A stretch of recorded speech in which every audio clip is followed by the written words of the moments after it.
Bom dia, são 8 horas e 15 minutos, quinta-feira, 1º de agosto. Esta é a TV Senado. Eu sou André Ricardo e você assiste agora ao Senado em Dia. O Senado retoma hoje sessões plenárias. Lei da ficha limpa poderá valer também para servidores públicos. Nova ferramenta do site do Senado permite ao cidadão apoiar ou recusar projetos de lei. E presidente Dilma deve sancionar criação de Sistema Nacional de Prevenção e Combate à Tortura.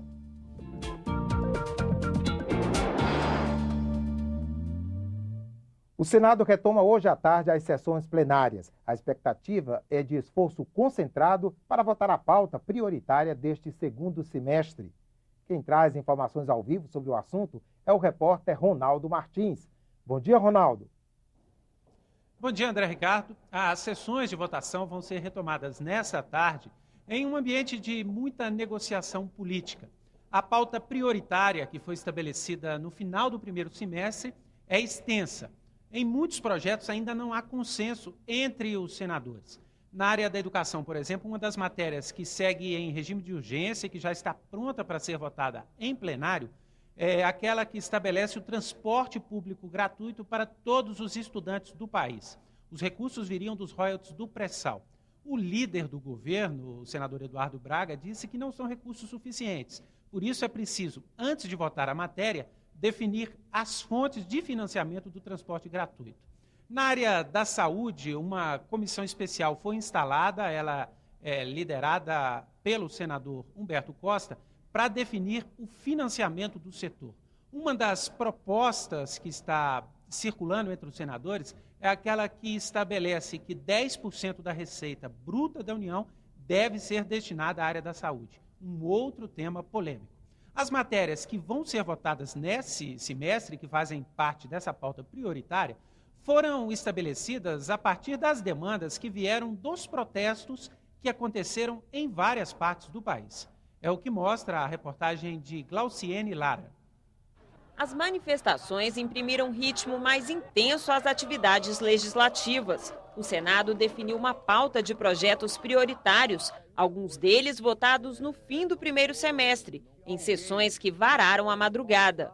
Outros serão retomados em agosto, como o fim do voto secreto, fim da aposentadoria compulsória como punição para juízes e promotores condenados, fim do foro privilegiado para autoridades caso cometam crimes comuns, a PEC do trabalho escravo, a da música, a aposentadoria especial para garçons, o Plano Nacional de Educação, que destina 10% do PIB ao ensino público, e o passe livre para estudantes, financiado com recursos dos royalties do petróleo. Nós estamos com alguns projetos que precisam ser votados esse ano e que a sociedade tem uma grande expectativa sobre eles. Agora, também nós não podemos votar no afogadilho, precisamos fazer o debate necessário, incluindo, inclusive, a participação da sociedade. Também está pendente a votação da Lei de Diretrizes Orçamentárias. Ela contém os princípios para a elaboração do orçamento, que deve ser enviado ao Congresso até 31 de agosto. A oposição e alguns partidos da base aliada só aceitam votar a LDO depois da aprovação da proposta que obriga o governo a liberar emendas orçamentárias feitas pelos parlamentares. A PEC do orçamento impositivo está na Câmara e ainda tem que passar pelo Senado, mas o governo é contra. Outra queda de braço entre o governo e o Congresso vai ser a votação dos vetos presidenciais, marcada para 20 de agosto. Essa é uma nova sistemática, foi aprovada agora no começo do mês passado, né, a resolução número 1 de 2013 do Congresso Nacional, que alterou o regimento comum e criou essa novidade, que é uma sessão mensal ordinária para votar vetos. Já devem ser incluídos na nova sistemática alguns vetos importantes, né, o que é previsto, que são as matérias vetadas a partir de 1º de julho. A gente já deve ter aí a lei do ato médico, que deve entrar nessa nova sistemática. Uma série de matérias tributárias, inclusive desoneração da cesta básica, deve entrar. Algumas matérias sobre dívida rural e também o projeto que eliminava aquela multa de 10% do Fundo de Garantia do Tempo de Serviço, que foi também vetada pela presidente Dilma. Entre as prioridades do Legislativo também está a reforma política. Mudanças eleitorais têm que ser aprovadas e sancionadas até o início de outubro.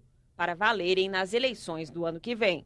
É muito difícil, né? Essas matérias teriam que ser votadas na Câmara, não são matérias polêmicas, né? O grande problema em torno da não realização de uma reforma política é justamente porque não há uma definição, um consenso sobre o que é a reforma política, né? Ela pode ser qualquer coisa, né? As opções são várias, a gente não tem um consenso em torno do que fazer.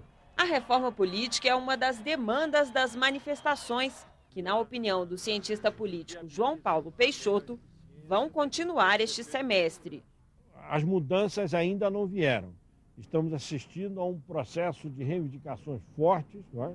E que o governo buscando respostas. Então, eu acredito que essa pressão vai continuar, até porque a população percebeu, a sociedade percebeu, que a melhor maneira de provocar essas mudanças é com o povo nas ruas. Seja pela pressão das manifestações ou pelas vésperas do ano eleitoral e da Copa do Mundo, a expectativa de analistas e parlamentares é de um semestre intenso. Um semestre chave, sim, porque muito do que está se querendo votar no ano eleitoral vai ficar muito mais difícil.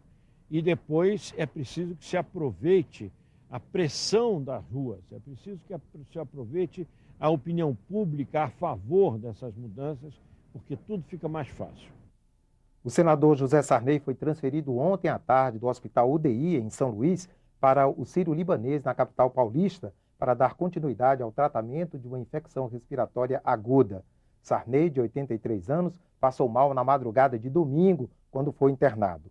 O boletim médico divulgado no final da tarde de ontem informou apenas que o quadro geral do senador é estável. Depois dos políticos, a lei da ficha limpa pode valer também para os servidores públicos. A proposta já foi aprovada pelo Senado e aguarda votação na Câmara dos Deputados. A proposta impede a nomeação no serviço público de pessoas consideradas inelegíveis.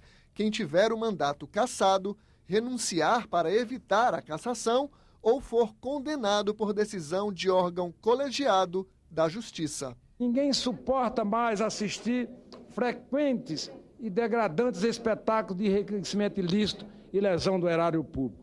Vamos respeitar e traduzir o sentimento das ruas e dar mais um passo efetivo para coibir a falta de respeito com a maioria, a falta de respeito com os cargos e com o dinheiro público. Candidato vem do latim, aquele que é cândido, aquele que é puro, aquele que é limpo. Este princípio, essa definição, também o é e deve ser, e assim tem que ser, para ser servidor público. O texto original do senador Pedro Taques proibia a nomeação de ficha suja apenas para cargos em comissão e funções de confiança. Mas o plenário estendeu a mudança para todos os servidores públicos, dos poderes executivo, legislativo e judiciário, da União, dos estados, do Distrito Federal e dos municípios.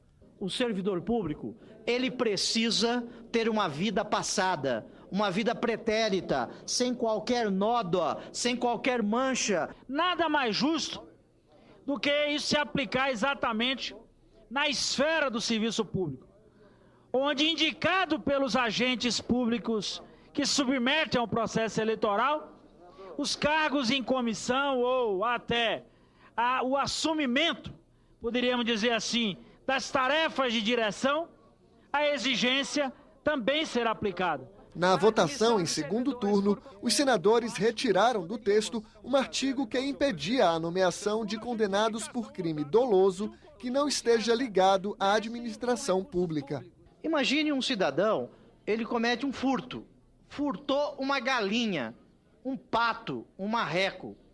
Ele é condenado por um delito doloso. Ele teve a intenção de furtar este marreco, esta galinha, este pato. É condenado, transitou em julgado, ele vai ter o livramento, vai ter a suspensão condicional da pena, porque a pena será menos de 4 anos. Mas ele não poderá ser servidor público? Isso não se me apresenta como razoável. O movimento de combate à corrupção eleitoral apoia a exigência de ficha limpa para o serviço público. A sociedade brasileira quis a lei da ficha limpa para quem fosse detentor de um cargo eletivo, né? E às vezes a pessoa não podia ser um vereador, mas poderia ser um presidente do Banco Central, ou um presidente de uma estatal, né? E eu achava isso muito incoerente. O Senado criou mais uma ferramenta para ampliar a participação popular no processo legislativo. Por meio da internet, qualquer cidadão poderá apoiar ou recusar projetos. O Brasil tem 94 milhões de internautas. Os dados de 2012 ainda mostram que 87% acessam a rede mundial semanalmente. Um grupo que se revelou como força política nas recentes manifestações de rua.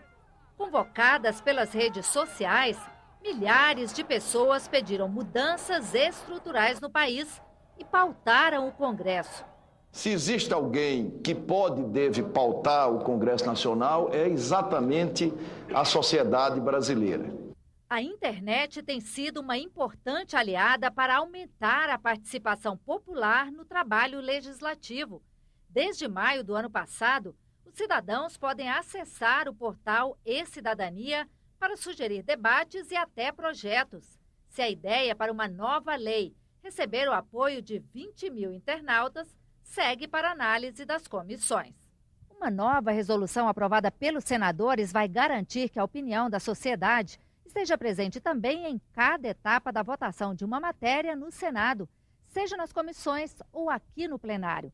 Por meio de um cadastro virtual, será possível apoiar ou recusar as proposições legislativas. O Senado, ele vai ao cidadão e, ao mesmo tempo, né, ele vai ao cidadão sugerindo a ele que também venha ao Senado participar do processo legislativo, ou seja, o processo de confecção das normas jurídicas que vão regular a nossa vida em sociedade.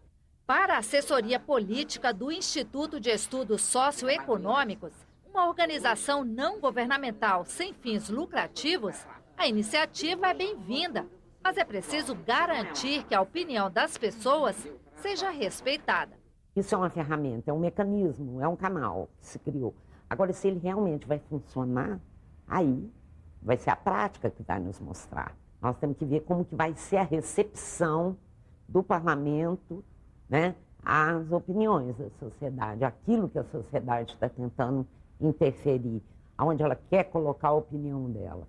Possibilita, de fato, as pessoas serem incluídas politicamente, participarem efetivamente da discussão dos projetos em tramitação. E o Senado vai regulamentar essa matéria no sentido de evitar falsificações, no sentido de evitar deturpações desse processo, que é fundamentalmente de chamar a população a, através da rede de informática, poder opinar.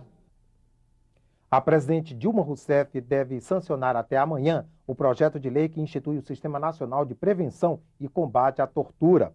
A matéria foi aprovada pelo Senado em julho. O Sistema Nacional de Prevenção e Combate à Tortura vai reunir todas as instituições que trabalham com o tema, além de organizações sociais. Elas vão criar estratégias para combater os tratamentos desumanos nos ambientes em que as pessoas são privadas de liberdade, como penitenciárias, instituições socioeducativas e hospitais psiquiátricos. É considerado tortura o constrangimento com violência ou ameaça grave para obter a confissão, promover um crime ou em razão de discriminação racial ou religiosa. A criação do Sistema Nacional de Prevenção e Combate à Tortura foi aprovada no Senado por unanimidade. É um projeto que tramita há muitos anos aqui no Congresso Nacional, desde 2001, e que, com a criação do Sistema Nacional de Prevenção e Combate à Tortura, o Brasil sai na vanguarda perante as organizações internacionais, perante as convenções que nós, inclusive, somos signatários. Nós vamos inaugurar uma nova etapa na vida do povo brasileiro. Isso se soma a iniciativas como a criação das diversas comissões da verdade que estão funcionando em nível nacional e em nível dos estados. O crime de tortura já está definido em lei no Brasil desde 1997. O país também ratificou a Convenção das Nações Unidas contra a Tortura e outros tratamentos penais cruéis. Mas, na prática, a falta de mecanismos para a descoberta desse tipo de crime dificultava a punição dos culpados. O sistema será composto por um comitê nacional, que vai definir as políticas de prevenção e combate à tortura, e por um mecanismo de perícia. 11 profissionais terão autonomia para visitar, sem autorização prévia, todos os locais em que há privação de liberdade. Eles poderão requerer a instauração de processos administrativos e criminais quando houver indícios de tortura. Para a Ordem dos Advogados do Brasil, o mecanismo de perícia é a principal inovação do sistema. As entidades, o próprio governo, o próprio membro do Ministério Público tem dificuldade de tipificar o crime de tortura, em razão de não ter uma liberdade maior de adentrar no presídio e a falta de conhecimento técnico, e o que o mecanismo vai suprir. A coordenadora de combate à tortura da Secretaria de Direitos Humanos afirma que é preciso incentivar a criação de mecanismos de perícia regionais, também previstos na lei.